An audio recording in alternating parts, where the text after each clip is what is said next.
why I'm so lucky to be here. That's great. I'm really honored to read with Tracy and Mira here tonight. My name's Eric Raymond.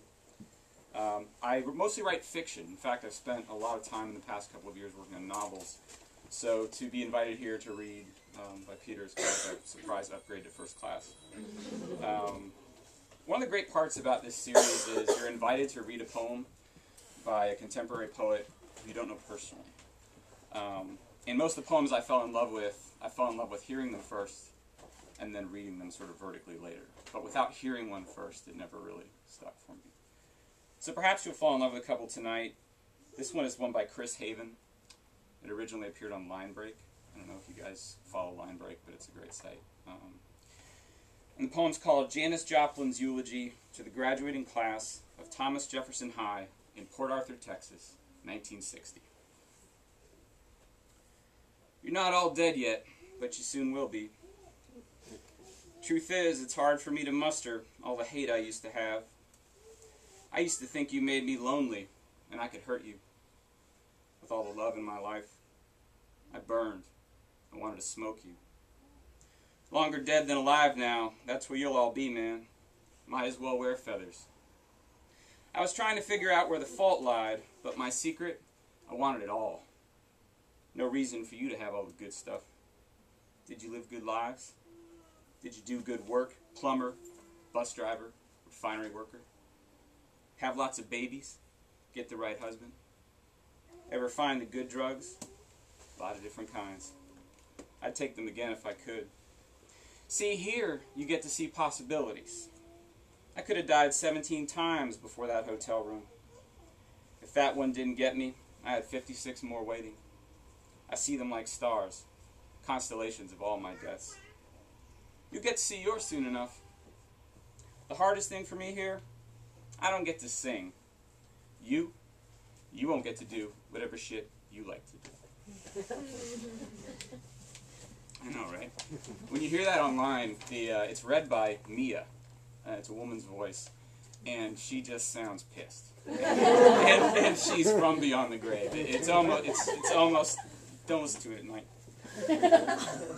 So I grew up in DeLand, Florida, which is this tiny town between Orlando and Daytona Beach. And I moved here about 7.5 years ago.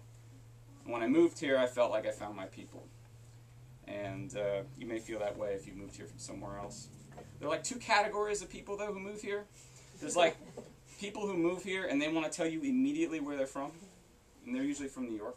And then there's everyone else who sort of hides, you know, say, well, I'm from this little town. Sort of mumble into the collar. But sometimes you begin to subscribe to the cliches of the place you're from because it's a shorthand for more complicated feelings about a place. So this poem, Common Heart Condition. In comes the cardiologist with his news, up comes my shadow heart. Here and here, we see evidence that you have cultivated a small southern town in your heart. Here and here, observe the cracker box shacks with plank porches warped, frayed screens. Further tests revealed tin roofs criscoed in moonlight and a red clay road from which a continuous dust rises, and on it a well-fed mongrel bitch whose heavy teats suggest the town is not entirely abandoned. Also, the season is summer, which recent studies show to be a chronic but non-fatal complication, exhibiting symptoms of prolonged daylight hours, searing heat and Confederate, or night-blooming jasmine. What concerns us the most, though, is the freight train rumbling through your unmarked crossing between 2 and 3 a.m. Our treatment options are limited here. We might be able to supplement with a cocktail of white chickens, thunderstorms, and wood smoke, or perhaps excise the train's whistle, but you see, in certain case histories, patients have become so attached to the whistle howl that the procedure presents an unacceptable level of risk. He folds his hands. It is my professional opinion that you go home and try to live a normal life. Many people with similar afflictions, abandoned orange juice factories, idling muscle cars, and rain-filled canoes, for example, go on to live an almost normal life.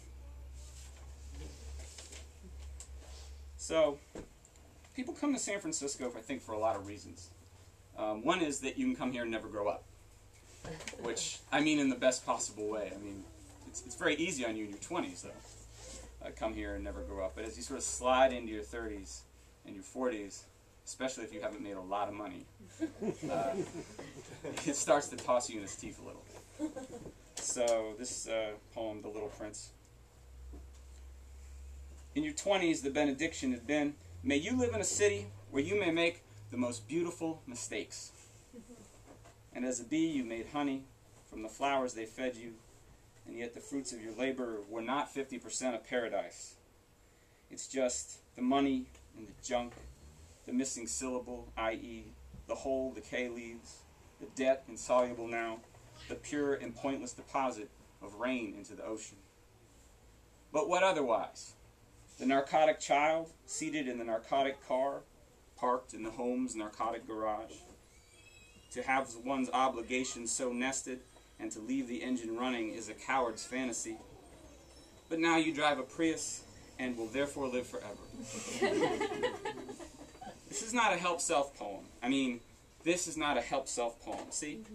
You couldn't even get that right.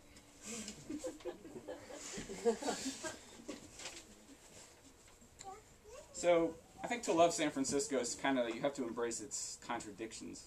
Sort of like the beauty and the filth, and sort of the humanist and the capitalist, and sort of this art and poetry and literature scene, and then this sort of bootstrappy tech company singularity religious fervor that's here with its sort of peculiar arrogance. It's the arrogance, actually, that at times makes me wary of how clever we think we are here. So, this poem's The Age of the Attosecond. There is a man in a bus station on a payphone, listening to his father, who says, son, there will come an age when the very phrase, a man in a bus station on a payphone, will cause your heart to cramp with such nostalgia for the age past that you will wish you could still call me, though I am gone. Did you see the man on the payphone? Raise your hand if he was wearing any denim. Keep it up if it was a denim jacket, and the bus was mostly chrome. Who among us doesn't miss the simplicity of a red light on an answering machine? Turn the phrase answering machine in your mouth. It's hard butterscotch. You, who by the nature of the relationship, must be the questioning machine, though tape has been deprecated. It is important to prepare for the time ahead, that you understand that an attosecond is to 1 second what 1 second is to twice the age of the universe. If you are a visual learner, it is the time it takes light to travel the length of 3 hydrogen atoms. And for you kinesthetics, the estimated time it takes for an atomic nucleus to recoil. I tell you this for the important meeting in which the CEO will say among the assembled angels that they must make every attosecond count. Is the recoil of a nucleus our last tenderness? There's probably a language we've become too fast to understand, as when one word is spoken over so long a time that its distinguishing syllables are not perceptible to us. For example, the erosion of a mesa is one word spoken, no. For example, the transubstantiation of dinosaur into petroleum into wood-paneled van exhaust is a 3-word code of conduct. Don't be evil. Did you see the van? Raise your hand if it was a conversion van. Keep it up if it had a vinyl spare tire cover, which had also been airbrushed suggestively. The rest of you must have seen the dinosaur. We have labored to create machines which will record everything, and have succeeded in creating machines which enable us to forget everything. Is that what we were after all along? What was his phone number? I can't remember his phone number. Ah, but his voice. You're going to miss freshwater showers like your great-grandfather missed nickel-a-gallon gasoline. Get ready for the gratitude you left behind. You won't recognize it when it catches up to you. So most of my best friends I've met here in San Francisco. Not all of them, but most of them. And a lot of them are actually here tonight, which is awesome. Thank you. But one is not here tonight.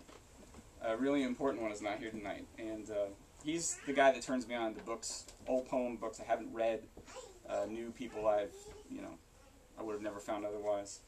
And recently I read 31 Letters and 13 Dreams by Richard Hugo, which is kind of a guilty pleasure. It's just kind of interesting to use that epistolary form, all these letters in the poems. Anyway, I wrote a letter for my buddy who's not here tonight. He's in Texas, behaving badly.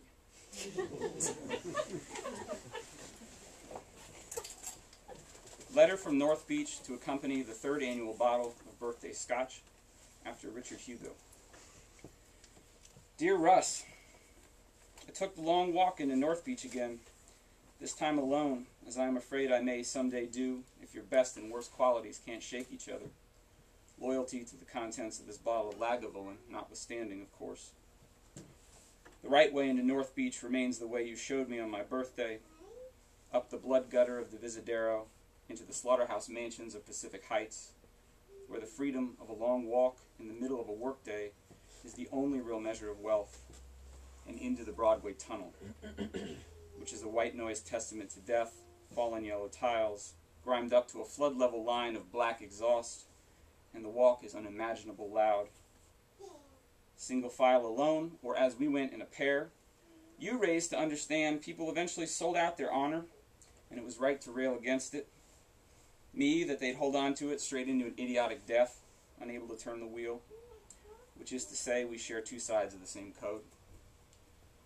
Emerge into sunlight and cut right down the wrong way on Grant's one way, then left through Kerouac's alley, where North Beach and Chinatown grind a long gash against each other, like two cargo ships grounded upon Columbus.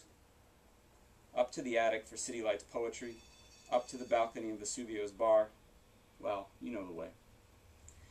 If there's a bumper sticker to commemorate the way we spent last January 17th, it should say, I'm here to chew ass and kick bubblegum, and I'm all out of whiskey. The way out, if you recall, and you may not, was not the way we came in, but a dribble down to the Mission, where V rescued us from ourselves and the grim pictures in Puerto Alegre. Remind me when I see you again to give you that broadside from the Zen Center reading. It is handsome and clever, and claims the first thing you'll need to survive a disaster is a poem. I don't think so. Maybe a poem's the second thing. The first thing is to keep walking.